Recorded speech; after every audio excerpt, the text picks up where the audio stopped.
Being a Soviet soldier during World War II was an experience shaped by unimaginable hardship, fierce patriotism, and a relentless fight for survival. Soviet soldiers played a crucial role in defeating Nazi Germany, especially during the Eastern Front campaign, which was the largest and bloodiest theater of the war.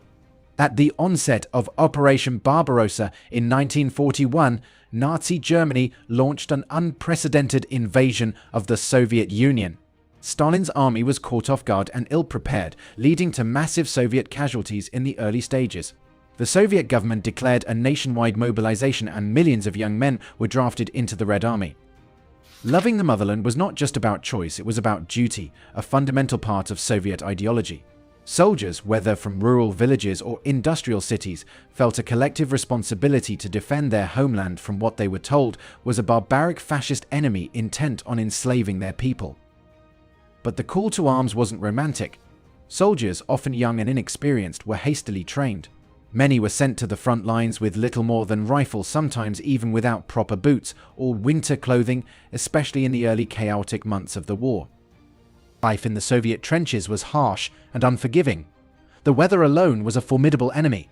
Russian winters are notoriously cold, and many Soviet soldiers were forced to endure sub-zero temperatures with inadequate clothing and gear. Hypothermia, frostbite, and disease claimed as many lives as the enemy's bullets. Soldiers often had to build their own makeshift shelters out of debris and whatever they could find. Food was scarce. Rations were meager, consisting mainly of black bread, soup, and sometimes canned meat. Starvation was common, and soldiers sometimes went days without proper meals. Despite this, morale was often kept high through speeches and songs that reminded them of their purpose: defending the motherland. The constant bombardment of artillery and airstrikes meant that soldiers had to live with the constant threat of death. The trenches were not just battlefields but also homes. Soldiers developed close bonds with their comrades, forming a brotherhood of shared struggle. The camaraderie was a source of strength, with each soldier knowing that they were not fighting alone. Combat on the Eastern Front was savage. Soviet soldiers faced the highly trained and well-equipped Wehrmacht. Encirclements, like those at the Battle of Kiev or the Siege of Leningrad, resulted in massive losses. Soviet tactics in the early stages were often blunt and costly, with soldiers charging directly into German fire. The order not one step back was the infamous directive given by Stalin in 1942, known as Order No. 227. Retreat was no option, and soldiers who faltered could be shot by their own officers. It was a harsh reality of the Soviet command structure, uncompromising but deemed necessary to prevent collapse. Those in penal battalions, the Strafbat, often faced the most dangerous missions as a form of punishment. Close quarters combat, especially in urban warfare settings like Stalingrad, was gruesome. Soldiers fought in bombed-out buildings, sewers, and even room to room.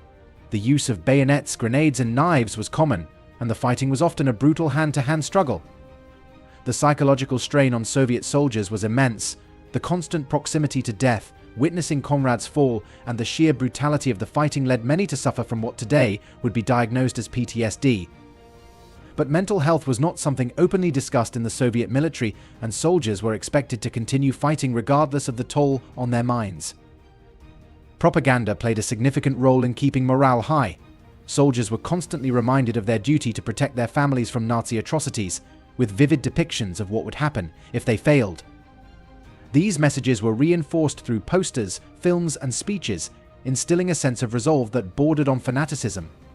Despite the hardships, Soviet soldiers were deeply patriotic. The Great Patriotic War, as World War II was known in the Soviet Union, became a defining moment in Soviet history. Soldiers took immense pride in defending their homeland, especially after major victories like the Battle of Stalingrad and the turning of the tide in 1943. For many soldiers, the war was also deeply personal. Their towns, homes, and families had been destroyed by the advancing German forces. Victory wasn't just about defeating an enemy, it was about reclaiming their country, their lives, and their honor. Soviet soldiers knew they were fighting not only for their people, but for the future of socialism, a central pillar of Soviet ideology. By May 1945, Soviet soldiers had fought their way into the heart of Berlin, raising the Soviet flag over the Reichstag. The Soviet Union had paid an unimaginable price for victory. Estimates of military and civilian deaths range between 20 to 27 million. Soviet soldiers were hailed as heroes, and the war became a symbol of Soviet strength and resilience. But for many soldiers, the return to civilian life was difficult. The the psychological scars remained, and many felt disconnected from the lives they had left behind. The Soviet government honored its veterans, but post-war life was still fraught with challenges, including reconstruction and reintegration into a society devastated by war.